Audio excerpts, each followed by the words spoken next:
Okay, so I'm actually almost home.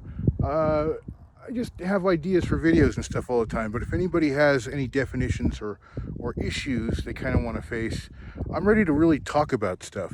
So I'm coming down. In another video yesterday evening, I was talking about some language things and mentioning Indian giver and saying, it just seems so misplaced, right? I mean, why would you call an Indian giver?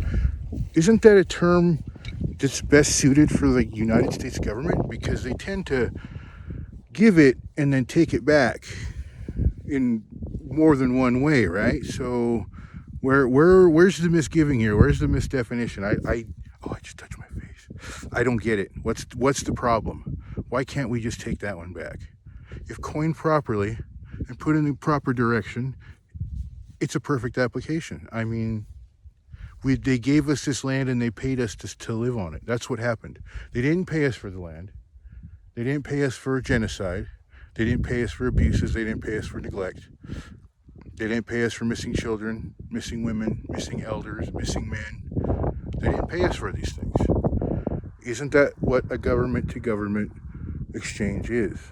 Is payment in kind. We have this. We share the world. We share the elements. We share all these things. But isn't that what it's supposed to be? So you can get so heavy on these subjects and so in depth, and it starts people's fire, and they go at and angry, and they go, wait a minute, well, yeah, Indian giver is a misdefinition. And is it still applicable today? Well, absolutely, it's still applicable today, just in the proper context, because somebody who quote unquote gives you something and decides to take it back, I mean, isn't that the definition?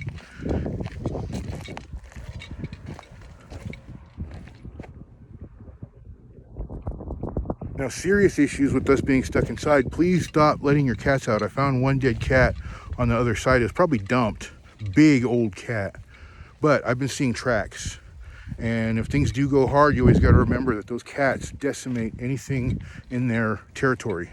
Bugs, slugs, snakes. You've seen them dragging in everything. Scorpions, all that stuff we're needed to keep our environment, keep our food sources, and keep our... This is our fuel source right here if we need it. And I just gave away a secret, but you know what? People are going to burn everything anyways. At least if you burn it properly. You don't put it in a big old fireplace and you heat your room. You go in your little area, little room, tiny room with the tiny stove, or your tiny tent, or your whatever with the little stove. Keep it warm, because that's what that's for. It's not going to sustain forever, and you have to hunt further and further and further. You could sustain a long time without completely killing the plant just by pulling off. Right now it's green, which is bad. This is not a time to pull this for fuel. That's why it's good, it's warm.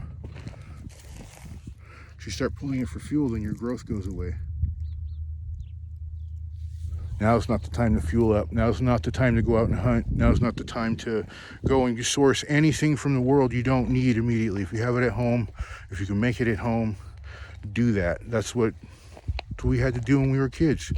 You know, you had to use your imagination or go without. I mean, that's life. And it's something we kind of got away from. Something we forgot. We forgot to be uncomfortable. We forgot to cut the wood. Oh, we forgot to sit down. We decided to drive around instead. Had to live in these places far away. Couldn't work near where we were at because that's how we lived. We sourced our food, we sourced our fuel, we sourced our materials. We got by. And it was good because we always had enough. Once you have enough, that's all you need. You just go on and you keep going forever and ever and ever. Nature finds a way. People want to say that there was no disease in the Americas. There was disease, there was problems. We see it scientifically, abscesses and teeth. Not so many cancers. That's not really a thing that you saw. You see growths and stuff, but you don't really see, I've not seen a lot of evidence of cancers. Things like unsettled broken bones, probably blood poisoning from those broken bones. Just things that you couldn't immediately fix. Doctor can't medicine you and just zap fix your leg. Well, not just any doctor. That stuff, if it still exists, it's out of the people's mind. They don't believe in that, but they can go and watch these sci-fi movies and believe people can jump and fly and project themselves in these different places in science fiction, in media, without thinking, man, How is that possible for human beings? Not, oh, that's impossible for human beings, so we'll just call it entertainment. It has been possible through time. I don't know if you realize this. We've seen human beings do amazing things under amazing circumstances. Even in our modern times, we've seen people survive things that, well, maybe they didn't survive completely, but they lived. Sorry about that. That's industry right there. It's a big truck, flatbed. Looks like they're hauling either equipment or hay or something. Something heavy going out. If you don't know, Lahontan Valley is some of the best alfalfa in the world. It gets shipped to Japan where they feed your Kobe beef. That's how important our alfalfa is. Sorry, that's just funny. That's how important our alfalfa is. Near Reno, they compact these giant 1,000-pound bales down. I don't even know how big, but they mush that thing up and they put it on ships, smaller containers, and they can put a bunch in one container and ship it over. So that's one thing that Nevada does supply for the world, is some of the most amazing alfalfa. We have some local, well, we have a local brewery, a local distillery. We have winery, a distillery, who's been supplying, I believe, alcohol for the hospital, which is a really cool thing. To know that they're on tap for any type of situation where they need to, sanitize. So all those people are networking just like they did in the old days. The only problem is they can't unsettle their home and go camp somewhere safer right now. There's nowhere safe right now. Don't come to Churchill County because you're out of resources. We are out of resources. What we have is what we have. That's it. We can't handle any further load. If anybody else comes here hoping to find solace, it's not just we're going to find problems. We're going to start losing people, because that's just what happens when you have too many people here, and we've seen it. That's our history. That's what I've been trying to share for a few weeks now, maybe leading out a few months, and then over a few years I've been easing into it. But that's what I've been wanting to share, is once too many people were here, some people had to leave. And I won't reiterate some of these bad things. I can talk about it another time. It's not the way I'm feeling right now. But the things that happened to these people were wiped out. They're gone. They're never coming back, and they weren't able to contribute back to the people now. It's a big loss, and that's what we're facing right now. Again, we are not sure exactly how sensitive our population is, other than the horrible stats we have on heart disease, on diabetes, on obesity, on suicide, on domestic violence, and this is not just Indians, this is people living on tribal properties and tribal lands with them, non-residents or non-natives or whatever you want to call them, even non-member Indians. There's a whole slew of stats, that don't quite get refined well enough, unless they're addressed locally or regionally. We've seen those, the county projects that they have done here, the coalition projects have been amazing because they track data in tiers that you don't see on a national level. So we've seen research here of how some of these things happen and how we can prevent it, and they've been working not only with the public but with businesses, with the other departments, with different governments in doing these things. Let's see what we're at here. 8 minutes, okay, almost at 9 minutes, so I've got to get going soon. I've been out all afternoon, but I just had to come out and say some things. I want to put this one out because it's really important for people to understand our limitations. If we could switch every other plot back to a natural style area with trees, grass, stuff like that, and or even just a whole swath down the middle, so we have animals through here and we have natural environment. Bring back the old river route, not where they rerouted it to. Bring back the old river route, combine this water, and then split it up further down. I know it'd never be a possibility, but it's always a dream to be able to do that. That would mean all these sloughs that were here, hell, even our houses probably sit on a few of those areas those sloughs were in. Now on this other side, it's been dry for a really, really, really long time because it's the high area. But out here is where all the good hunting deep hunting areas, where it was wet in between, you can get in and out. You had space where you can live in between these plots of desert marsh, and it was infinitely abundant. Just that simple, infinitely abundant for the people that were out here. Does that mean there were thousands of toitacata out here at one point in time? Certain times of the year there could be, but not sustainably. They would come in, they only camp so long, they bring their resources, they share their resources.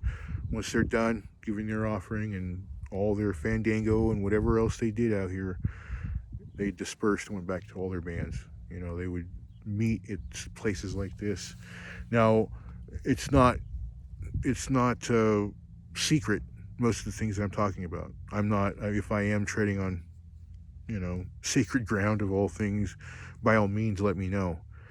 But these things are known I've not read these publications all the way through. Stillwater, the Survival Arts, the Primitive Paiutes, the in the Shadow of Fox Peak, and then there's also an ethnobotany. There's actually quite a few publications. I've never read all of them completely through because I'm gleaning information rather than absorbing it all, because I have a bad habit of doing that, or it's kind of ingrained in me to really absorb that, and I don't want to, as some of the, let me let these guys pass.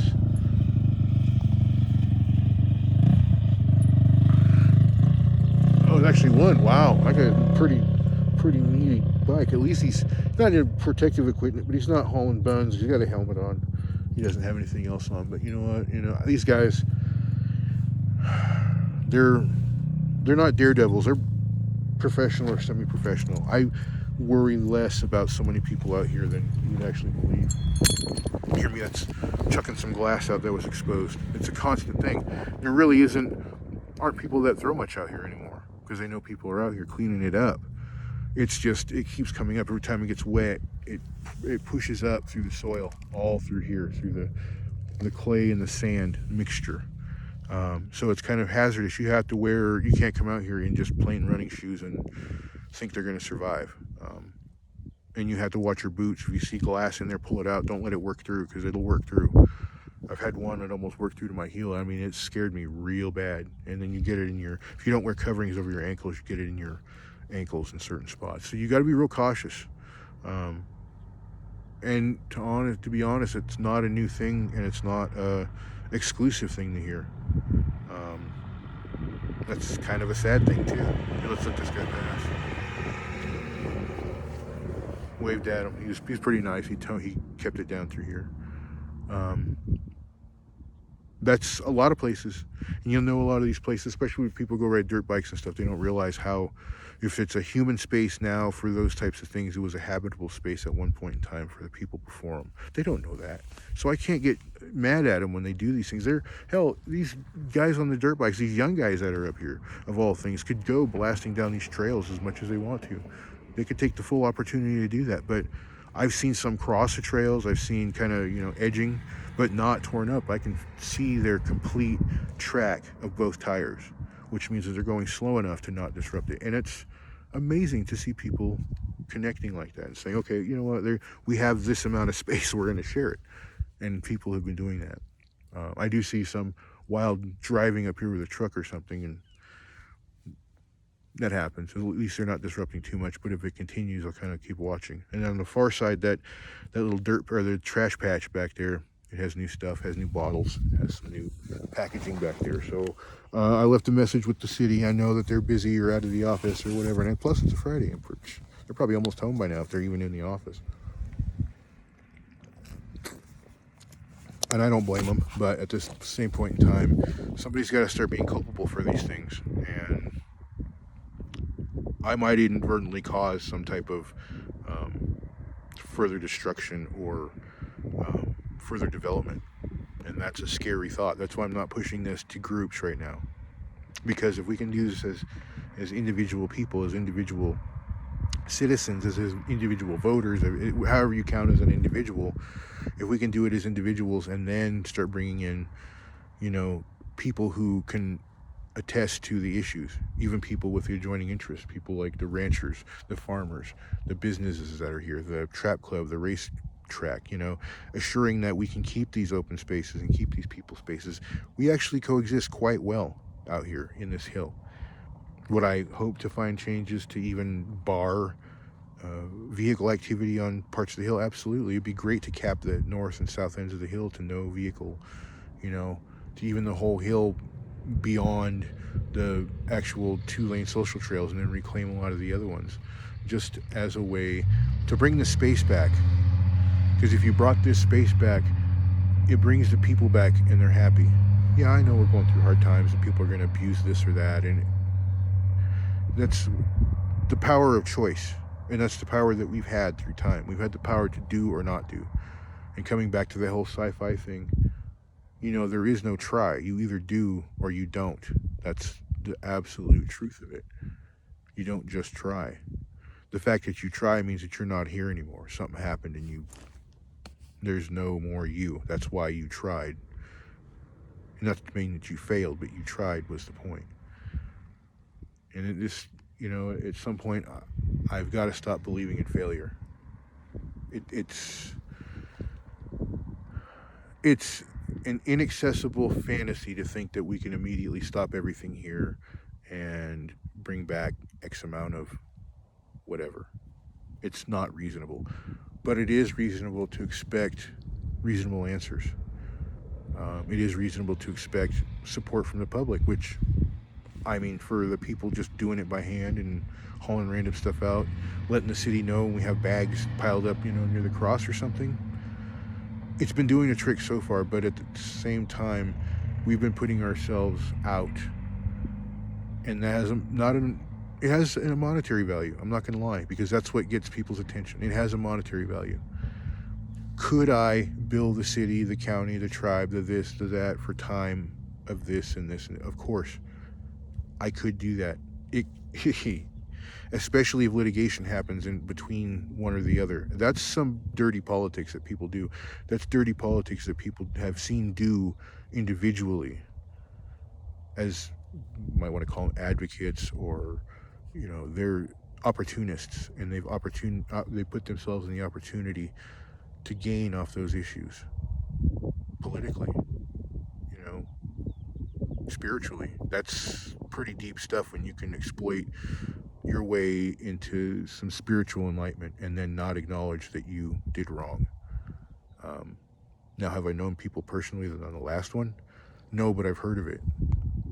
And if you look at the parables that you find in your science fiction, you'll see the same thing, that what goes around comes around. Let's let this truck pass.